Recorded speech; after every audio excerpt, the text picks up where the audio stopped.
আসসালামু আলাইকুম প্রিয় শিক্ষার্থী, গত ক্লাসে আমরা একটা কমপ্লিট অঙ্ক করেছিলাম এনআই অ্যাপ্রোচের। এখন আমরা আজকে আরেকটা অঙ্ক পড়ে দেখব যে কি করতে বলছে। এখন আমি তোমাদের একটু বলবো অপটিমাম ক্যাপিটাল স্ট্রাকচার রিলেটেড অঙ্ক বেশ আসে। যখন বলবে which alternative is the best বা which is optimum capital structure, মনে রাখবা ক্যাপিটাল স্ট্রাকচার বলতে আমরা বুঝি যে সংগৃহীত মূলধনের বৈচিত্র্যতা। এই সংগৃহীত মূলধনের বৈচিত্র্যতায় আমাদের প্রত্যেকবারই কেও বের করব। কি বের করব? কেও। এই যে কেও, এই কেও বের করব। যদি বিকল্প 5টা থাকে 5 বার বের করার পরে যার কেও সর্বনিম্ন হয় সেটাই হলো অপটিমাম, মানে প্রত্যাশিত বা আদর্শ। আদর্শ মূলধন কাঠামো কোনটা হবে? যেখানে গেলে আমার সুদের হার বেশি হবে, মূলধন সংগ্রহের ব্যয় বেশি হবে, সেখানে যে আমি ঋণ নিব, না আমার যেখান থেকে মূলধন ব্যয় সর্বনিম্ন হবে সেই পদ্ধতি অবলম্বন করে আমার ফাইন্যান্সিংটা করতে হবে। কোনটা করতে হবে? মূলধন ব্যয় সর্বনিম্ন। তাহলে অপটিমাম ক্যাপিটাল স্ট্রাকচার বললে বারবার কি বের করব? মনে থাকবে কেও বের করব। কেও বের করার সূত্র পৃথিবীতে কয়টা শিখছি আমরা? 2টা, নরমালি 2টা, আর তেমন লাগে না, কেই লাগে আরেকবার। তাহলে ইবিআইটি ভাগ ভি, এই একটা সূত্র। আর যদি ইবিআইটি ভি কোনোটা মিসিং থাকে তখন বড়টা। তো আমরা এর ধারাবাহিকতায় 24 পেজের 5 নম্বর অঙ্কটা আমরা দেখি। আমি কমেন্ট বক্সে ছবিটা দিয়ে দিব, তোমরা আবার পরে দেখে নিও। বলছে এবিসি কোম্পানি ইবিআইটি দেওয়া আছে 3 lakh, attempting to evaluate number of possible capital structure given below. নিম্নের ক্যাপিটাল স্ট্রাকচার দেওয়া আছে, which is the capital structure recommended and why. তুমি কোন ধরনের ক্যাপিটাল স্ট্রাকচার রিকমেন্ড করবা, মানে সুপারিশ করবা, এবং কেন করবা। তো সেখানে ক্যাপিটাল স্ট্রাকচারের বিকল্প 1 2 3 4 5 আছে। ডিবেঞ্চার অর্থাৎ ঋণ দেওয়া আছে 3 লক্ষ 4 লক্ষ 5 লক্ষ এরকম আছে। তারপরে কেডি দেওয়া আছে, কেই দেওয়া আছে। এর ভিত্তিতে আমরা কি বের করব? কেও। যেহেতু অপটিমাম বলছে, আবার বলো অপটিমাম বললে কি বের করব? কেও। তো কেও বের করার সূত্র আমরা কি এই সহজ এই সূত্রটা অ্যাপ্লাই করব, না বি ভাগ ভি ইনটু কে ডি? এইটা কি আমার এই ফর্মুলায় অ্যাপ্লাই করা যাবে এই অঙ্কের জন্য? যাবে। কেন যাবে? কারণ আমার অলরেডি ইবিআইটি দেওয়াই আছে। এখন আমার দরকার কি? ভি। আর ভি বের করার সূত্র আমরা জানি সবাই, এস প্লাস বি। আমার অঙ্কে কি আছে? কি দেওয়া আছে? কেডির মান আছে, আর টাকার মান কার মান দেওয়া আছে? ইবিআইটি আছে, আর কি আছে? বি আছে। বি আছে, তাহলে আমার ভি বের করতে লাগবে কি কি? S plus B. তাহলে আমার বি আছে, এসটা বের করে নিয়ে আসবো।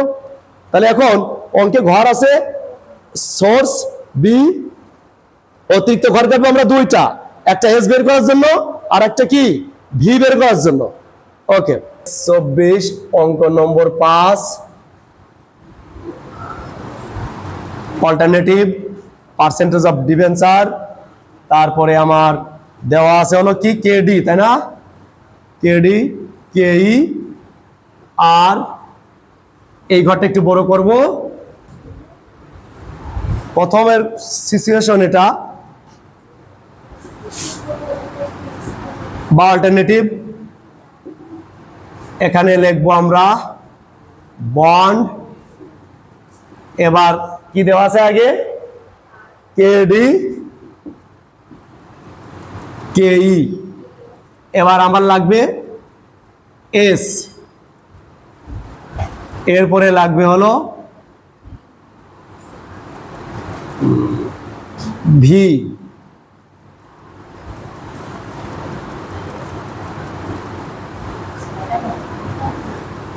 খেয়াল করো, মূলত তুমি এই ফর্মুলাটাই আমার আসল লাগবে।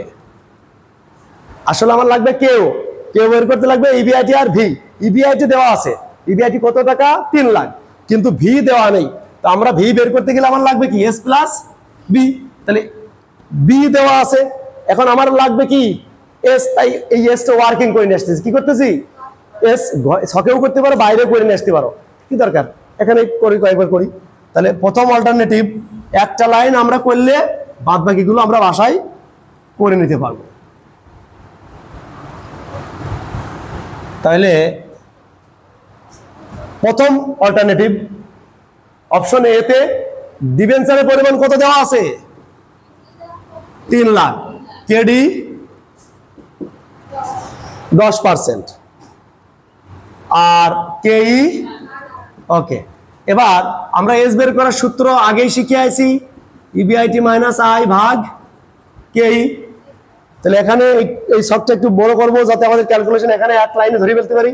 ইবিআইটি আমার দেওয়া আছে এই অঙ্কে, ইবিআইটি দেওয়া আছে 3 লাখ। তাহলে এখানে সেই 3 লাখ লিখলাম মাইনাস ইন্টারেস্ট। ইন্টারেস্ট সবসময় কার উপর কাটবো? বন্ডের। 3 লক্ষ টাকা বন্ড, এর সুদের হার কত? 10%। তাহলে 3 লাখের 10% কত? 30,000 ভাগ কেই। কেই দেওয়া আছে 0.12। এই করে একবারে আমরা উপর নিচে যে কোনো এক জায়গা বসাই দিই।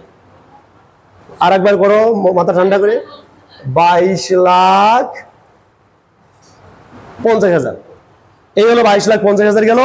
তাহলে মনে রাখবা আমার দরকার ভি। তাহলে ভি বের করতে গেলে লাগবে এস প্লাস বি। বি ছিল, এস ছিল না, বের করে নিয়ে আসছি। তাহলে এই এস আর এই বি যোগ করে একবারে বলে দাও ভির ঘরে। 22,50,000 আর 3 লাখ কত হয়? 25,50,000। এবার আমরা এখানে কি লিখবো? কে ও সমান সমান ইবিআইটি ভাগ ভি। তাহলে ইবিআইটি তো উপরে লিখছি কত? ভাগ ভির মান 25,50,000 গুণ কত? 100। এইভাবে আমরা একটার ফলাফল বলে দাও।